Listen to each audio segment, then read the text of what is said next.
Twins born with severe deformities. What are the biological consequences when siblings intermarry? Consanguineous unions remain among the most disturbing chapters in human history, particularly when these practices span multiple generations. Deep within the Appalachian Mountains, in West Virginia, there existed a community that time seemed to have forgotten. The year was 1937.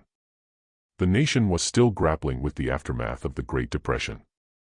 Although larger cities were showing glimpses of economic revival, the isolated hollows and steep ridges of the Appalachians remained completely cut off, a place where families adhered to traditions stretching back centuries. The Blackwood family represented one such bloodline. They had inhabited the region since the late 1700s, when the first European settlers pushed through the Appalachian frontier. The Blackwoods became known for their deliberate isolation.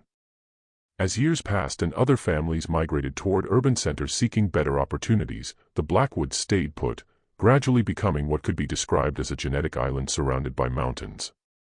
The Blackwood clan always attracted suspicion from inhabitants of nearby towns, according to Dr. Thomas Harrison, a historian at the University of West Virginia who spent decades investigating isolated communities throughout the region.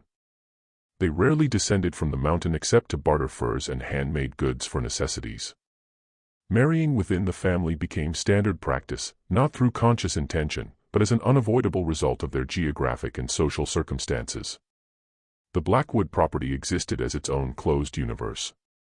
A winding, hazardous dirt track provided the sole means of access, which meant visitors were scarce, particularly during brutal mountain winters. The main residence, a two-story wooden structure erected by founding patriarch Isaiah Blackwood, had received numerous additions throughout the years to house the expanding family. Scattered around it, modest cabins accommodated various family branches, forming a tiny clan settlement. Sarah and Joseph Blackwood were first cousins who wed in 1915. Following the example of countless relatives before them, they perceived nothing problematic about this arrangement. To them, it merely continued established family patterns.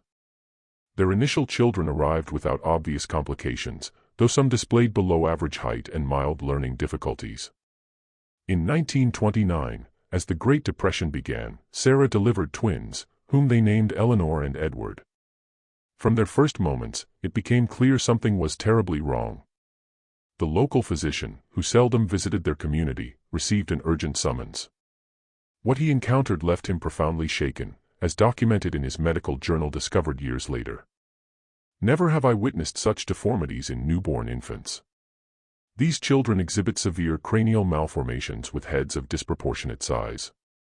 Their upper extremities are underdeveloped, and neither seems able to suckle normally. I doubt they will survive more than a few days. I strongly believe the cause stems from the consanguineous relationship of the parents, compounded by previous generations of close relative marriages." Against all medical expectations, Eleanor and Edward survived. During subsequent years, they demonstrated profound developmental delays, never achieving fundamental milestones like sitting independently, crawling, or speaking. Their heads continued enlarging abnormally while their bodies stayed fragile and underdeveloped. The Blackwood twins' condition likely represented a severe form of hydrocephalus combined with various other genetic abnormalities resulting from extended consanguinity, explains Dr. Melissa Carter, a geneticist at Johns Hopkins University. When close relatives produce children, it dramatically elevates the likelihood that harmful recessive genes will express themselves. Where multiple generations of consanguineous marriage occur, these effects can become catastrophic. The twins' birth marked a pivotal moment for the Blackwood family. Sarah sank into profound depression, unable to cope with her children's condition. Joseph responded by retreating further into isolation, prohibiting any interaction between his family and outsiders. Within this context of extreme seclusion, something happened that would permanently alter the Blackwood family's destiny. Something so disturbing that neighboring communities whispered about it for decades afterward. By 1937, the twins had reached 8 years of age and demanded constant attention. Unable to walk or communicate, they relied completely on their relatives for everything. This situation generated mounting tension within the household, particularly between Sarah and Joseph. Arguments became more frequent and heated. On an especially frigid January evening, as a blizzard further isolated the property, a dispute between the couple escalated beyond anything previously experienced. Screams penetrated through the main house, awakening other family members. "This isn't natural. Look at them. Just look at what we've created." Witnesses later reported hearing Sarah shout these words, according to accounts from one of the couple's nephews. When morning arrived and the storm finally subsided, the family discovered a horrifying scene. Sarah had vanished, along with the twins. The only evidence was footprints leading through freshly fallen snow toward the edge of a nearby cliff. What transpired that night remains among the darkest moments in Blackwood family history, serving as tragic testimony to the devastating outcomes that decades of consanguineous marriage can produce. Make certain you're subscribed to this channel. The truth about isolated family lineages throughout rural America is being uncovered here, with historical and scientific details you won't discover elsewhere. Your subscription matters greatly for us to continue exploring these cases that history attempted to bury. The Blackwood family story neither commenced nor concluded with Sarah's tragedy and her twin children. To truly comprehend what led to that fateful winter night in 1937, we must journey further back and examine how this pattern of isolation and consanguinity developed. Patriarch Isaiah Blackwood first reached the Appalachian Mountains in 1792, fleeing accusations of unorthodox practices in New England. A taciturn and distrustful man, Isaiah believed the outside world was thoroughly corrupt, and that only through isolation could his family maintain what he termed spiritual and bodily purity. Isaiah Blackwood exemplifies how leaders can weaponize isolation as an instrument of control, notes Dr. Rebecca Johnson, an anthropologist specializing in closed communities. Historical records suggest he had already been expelled from 3 different settlements before discovering refuge in the mountains, each time for imposing extreme views about family separation. Within his private writings, discovered concealed in a chest at the main house during the 1970s, Isaiah penned these words, "Our bloodlines must stay pure without contamination from outsiders. Our lineage's strength depends on this principle."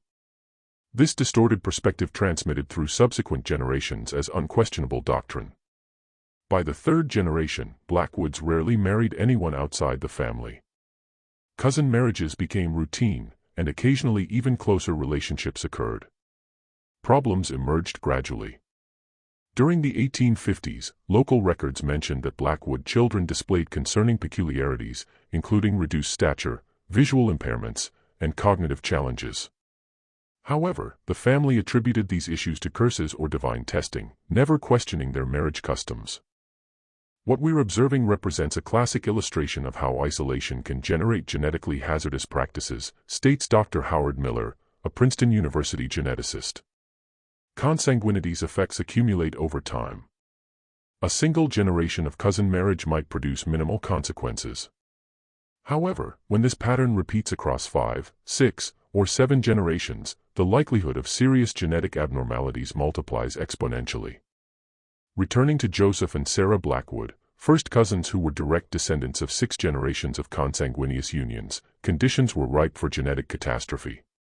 When Sarah became pregnant for the 3rd time in 1928, she had already delivered 2 children showing mild indicators of consanguinity's effects, Michael, born with 6 fingers on each hand, and Ruth, who experienced learning difficulties. The twins' pregnancy proved exceptionally challenging. Sarah endured severe nausea throughout gestation and gained minimal weight.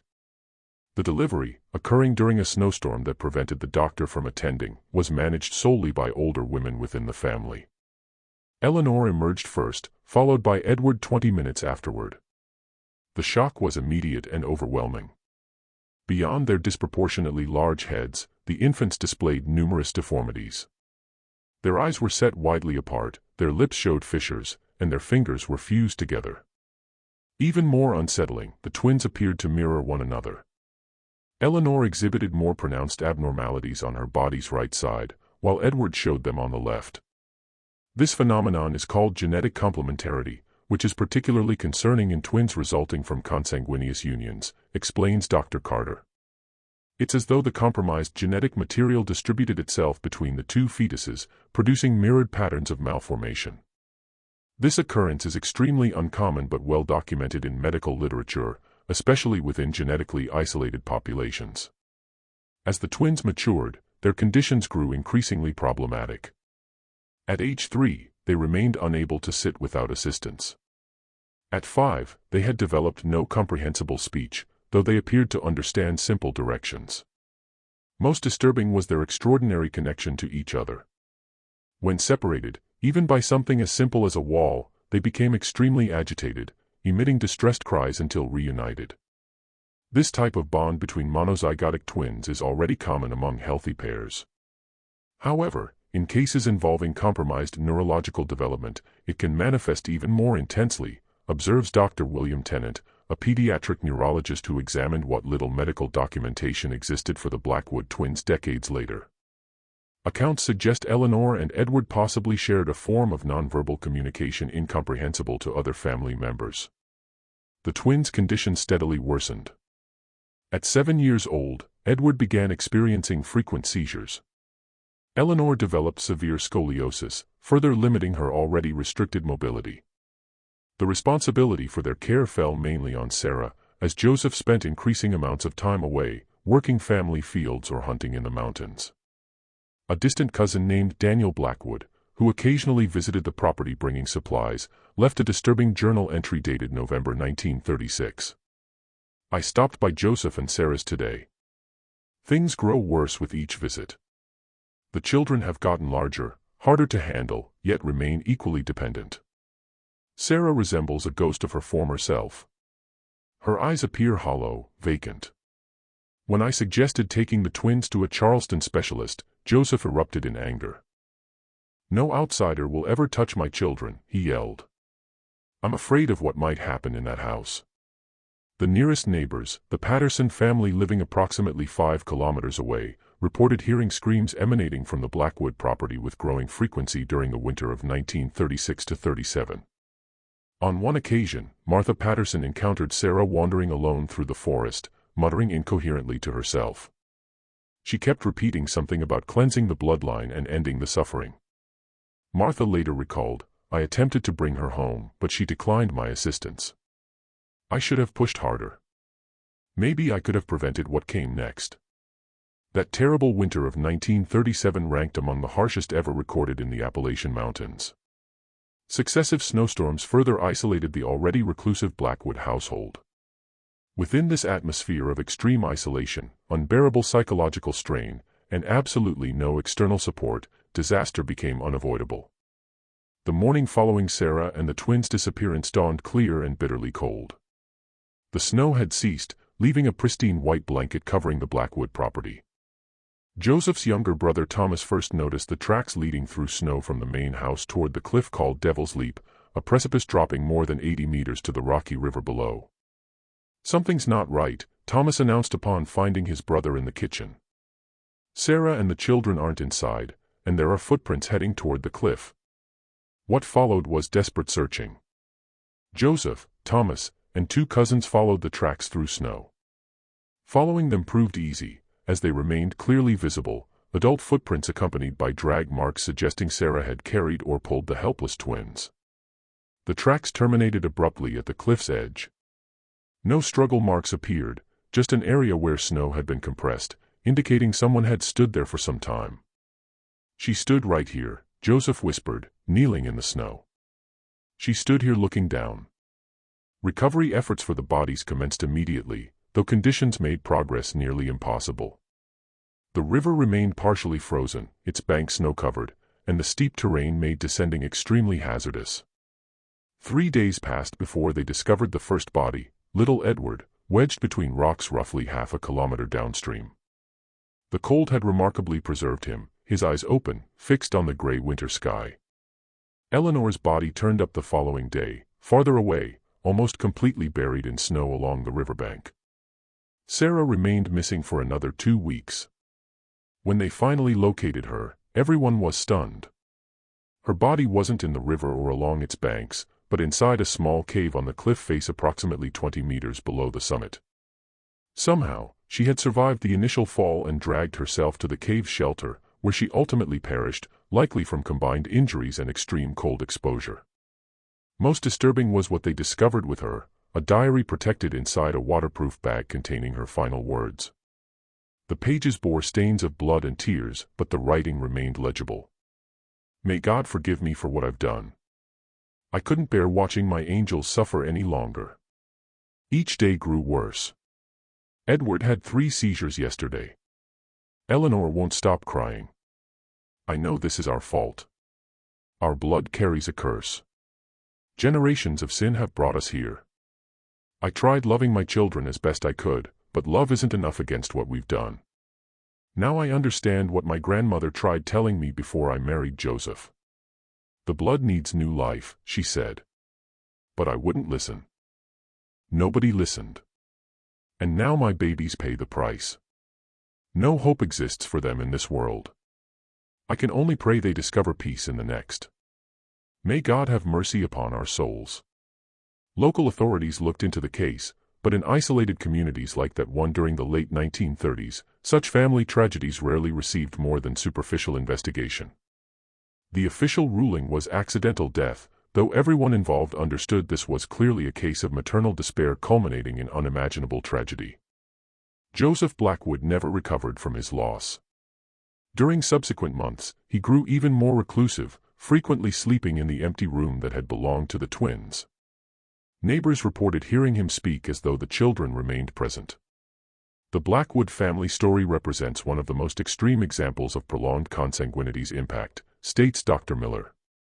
What makes this situation particularly tragic is that unlike certain isolated communities practicing consanguineous marriage for specific cultural or religious reasons, the Blackwoods appear to have been victims of geographical isolation and their founders' paranoia, resulting in generations of practices producing devastating outcomes. If this story tightens your heart, you're not alone. Write in the comments, "The blood needs new life." This phrase from Sarah's grandmother carries powerful scientific truth that numerous isolated communities discovered too late. Your comment helps sustain this crucial discussion about consanguinity's risks. The Blackwood twins case might have remained merely a tragic local incident if not for someone who arrived and forever changed understanding of what was happening in that isolated community. In September 1937, merely 8 months after the tragedy, a young physician named Dr. Robert Carlson reached the small town of Millerville, the closest settlement to the Blackwood property. Fresh from graduating Johns Hopkins University, Carlson had chosen rural practice through a federal program created during the New Deal to extend medical services to remote regions. Curious and idealistic, Dr. Carlson soon began hearing rumors about the Mountain family and their unusual children. Initially, he dismissed such tales as local superstition, but while treating a Patterson family member for pneumonia, he received first-hand accounts about the Blackwoods and the recent tragedy involving Sarah and the twins. As a physician, I cannot disregard what appears to be a clear case of severe genetic problems, he recorded in his professional diary. If what they say about generations of close relative marriages is accurate, this family represents an important scientific case study, as well as a human tragedy that might have been prevented with appropriate medical intervention. Dr. Carlson had no idea his arrival in the region would initiate one of the most comprehensive consanguinity studies ever conducted in the United States. With patience and persistence, he began building relationships with more accessible Blackwood family members, particularly Thomas, Joseph's brother, who occasionally visited town for supplies. His efforts to earn the Blackwoods' trust were remarkable, comments Dr. Elizabeth Winters, a Columbia University medical historian. During an era when enormous distance separated medical professionals from rural communities, Carlson demonstrated exceptional sensitivity, approaching gradually and offering assistance without judgment. Dr. Carlson's records, eventually published in the American Journal of Human Genetics in 1952 with names altered to protect family privacy, reveal the slow process of discovering the problem's extent. Initially, he obtained permission only to examine some family children, supposedly providing free checkups. What he discovered deeply alarmed him. Among the 17 children he initially examined, 14 displayed some type of physical or cognitive abnormality: fused fingers, syndactyly, underdeveloped jaws, micrognathia, severe strabismus, partial or complete deafness, and varying degrees of intellectual impairment. Almost all showed height significantly below average for their ages. The pattern aligns with multiple generations of inbreeding, he wrote in his notes. The observed problems clearly result from harmful recessive gene expression that would remain dormant in a genetically diverse population. The concentration of these genes through successive consanguineous marriages has created high-risk circumstances for every newborn in this family. Over time, particularly after gaining Thomas Blackwood's confidence, Dr. Carlson accessed complete family history using parish records, birth certificates, and oral accounts. He reconstructed the Blackwood family tree, documenting 7 generations of consanguineous marriages, including numerous first-cousin unions and at least 2 cases of uncle-niece marriages. Carlson essentially documented an involuntary human genetics experiment, explains Dr. Miller. Within isolated populations like the Blackwoods, where close relative marriages continue across generations, recessive genetic disease frequency can increase dramatically. Normally, these deleterious genes remain hidden because individuals must inherit 2 copies, one from each parent, to manifest the condition. When parents share recent ancestors, the probability of both carrying identical harmful recessive genes rises substantially. The twins Eleanor and Edward represented this phenomenon's extreme endpoint. Based on available descriptions and the few existing medical records, modern specialists believe they likely suffered from a rare combination of congenital hydrocephalus, craniosynostosis, premature cranial suture closure, and multiple other malformations resulting from deleterious recessive gene expression. This story's most tragic aspect is that it wasn't biologically inevitable, but directly resulted from social practices that could have been avoided, states Dr. Johnson. Geographical isolation was compounded by self-imposed isolation, transforming circumstantial tendency into devastating family dogma. Joseph Blackwood, still devastated by his wife and children's loss, initially refused speaking with Dr. Carlson. Only in 1939, nearly 2 years after the tragedy, did he finally agree to talk. The account of this meeting, preserved in Carlson's notes, is deeply moving. I met with J.B. today at his home. This man appears to have aged 20 years in merely 2, completely gray hair, stooped posture, distant expression. The house shows significant neglect. When I mentioned my visit's purpose, discussing close relative marriage risks, he initially withdrew. After extended silence, he began speaking about the twins. They had eyes exactly like mine, he said, though he couldn't properly speak. Edward laughed precisely like my father. Can you imagine that, doctor, seeing your own father in the eyes of a child who can barely lift his head? And Eleanor, she gripped my finger with such strength, so small but with such strength. When I asked whether he knew cousin marriage could cause children problems, he replied, my parents were cousins. Their parents too. Everyone seemed normal. How could I have known? This is the fundamental tragedy, ignorance passing generation to generation, combined with isolation and distrust toward outsiders. When I attempted explaining basic heredity principles, he interrupted. It's too late for me now, doctor, but perhaps not for others. Talk with my brother. Talk with the young ones. And that's precisely what Dr. Carlson did. During subsequent years, he worked tirelessly with younger Blackwood family members, educating them about consanguinity risks and helping establish connections with neighboring communities. His work extended beyond the Blackwoods. He identified numerous other isolated Appalachian families with similar, though less extreme, patterns of consanguineous marriage. The 1940s brought substantial regional changes. World War II and subsequent industrialization drew many mountain to cities. Improved road construction reduced geographical isolation. Electricity reached previously isolated areas. And perhaps most significantly, medical knowledge became more accessible to the Blackwoods. Change came gradually but meaningfully. Thomas, Joseph's brother, became an outspoken advocate against relative marriage, openly sharing his family's tragic history as warning. Several young Blackwoods married individuals from outside the family, introducing necessary genetic diversity to the lineage. Joseph Blackwood never fully recovered. He lived reclusively until his 1952 death at age 64.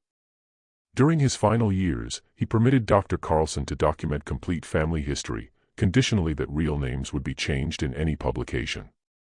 Joseph understood too late for his own family that their story could save others.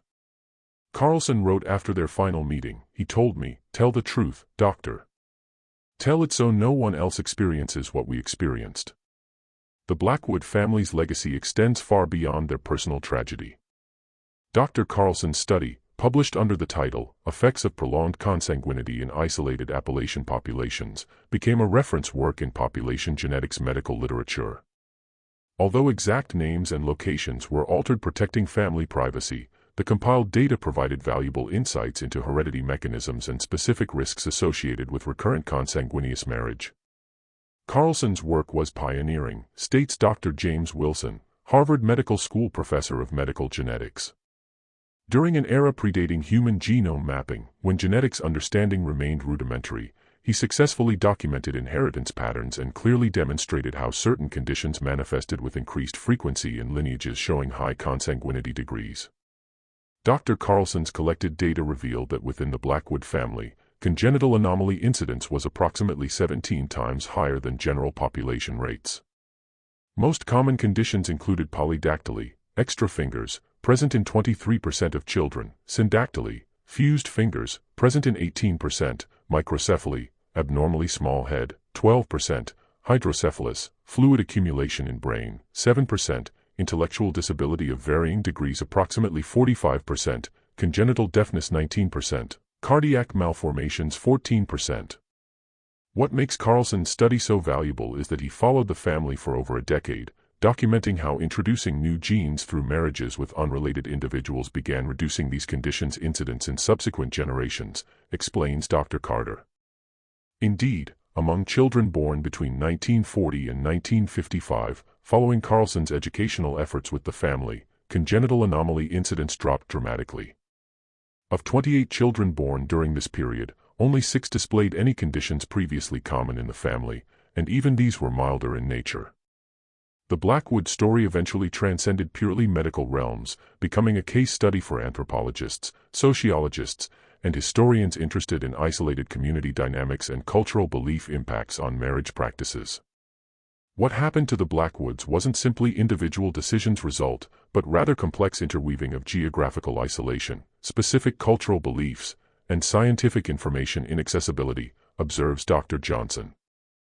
This raises questions about how many other isolated communities worldwide may face similar problems even today. Indeed, modern studies have identified numerous global populations where consanguineous marriage remains common, often due to cultural traditions or geographical isolation. In some communities, first-cousin marriage rates can reach 20 to 50% of all matrimonial unions. Modern science enables us to understand specific risks and quantify them precisely, explains Dr. Wilson. We now know that an isolated first-cousin marriage increases congenital anomaly risk by approximately 4 to 7% above population baseline. This risk, though significant, becomes manageable with adequate genetic counseling. True danger emerges when such marriages occur repeatedly across multiple generations, as in the Blackwood's case. The Blackwood property's fate reflected the family's transformations. The main house, where Joseph lived his final years in seclusion, was abandoned after his death and eventually succumbed to elements. The lands were divided among descendants, many choosing to sell their portions and relocate to urban areas. In 1972, Thomas Blackwood Jr., Joseph's nephew and among the first family members to earn a university education, established the Blackwood Foundation for Genetic Studies. Using resources from selling part of family lands, the foundation funds rare genetic disease research and offers free genetic counseling for families in isolated rural areas. It's our way of transforming family tragedy into something positive, declared Thomas Jr. in a 1975 interview. If knowledge emerging from our family's suffering can prevent others from experiencing the same, then something good will have come from all this. The twins, Eleanor and Edward Blackwood, whose brief and difficult lives catalyzed such significant changes, were buried in a small family cemetery on the property. For decades, their graves remained marked only by simple stones. In 1997, on their death's 60th anniversary, family descendants erected a granite monument bearing the inscription, Eleanor and Edward Blackwood, 1929 to 1937. Their brief lives illuminated what lay in shadows. May their legacy be knowledge and understanding. Dr. Robert Carlson continued his Appalachian work until 1965 retirement. His study of the Blackwoods and similar families led to creating specific educational programs for isolated communities, addressing not only consanguinity issues but also other common health problems in these populations. In 1983, a PBS documentary titled Isolated Lineages, The Genetics of the Mountains, presented an anonymous version of the Blackwood story, bringing national attention to isolated community health issues. The program, which won an Emmy, was credited with stimulating significant rural health service improvements. The Blackwood story, though deeply tragic, also represents a powerful example of how scientific knowledge can transform destinies, concludes Dr. Winters. What began as a narrative of ignorance and isolation transformed into education and change catalyst. It reminds us that even within darkest circumstances, potential exists for learning and growth. Today, Blackwood descendants are scattered nationwide, many without fully knowing their family history. Those who do know carry not only tragedy memory, but also pride in how their family eventually embraced knowledge and worked to transform their legacy. As Dr. Carlson observed in his final notes, human history abounds with examples of how ignorance can produce suffering, but equally abundant are examples of how knowledge can redeem even our darkest chapters. The Blackwoods exemplify both. If you've watched this far, you genuinely appreciated this story. Leave a comment saying, "I watched until here," so I can get to know you and identify who truly enjoys this channel's content. Don't forget to like and share this video with people who might find these hidden American society stories interesting. Your subscription is essential for us to continue revealing these cases that history attempted to forget. Science and history have much to teach us about practices like consanguinity's consequences, and it's our responsibility to bring these lessons to light.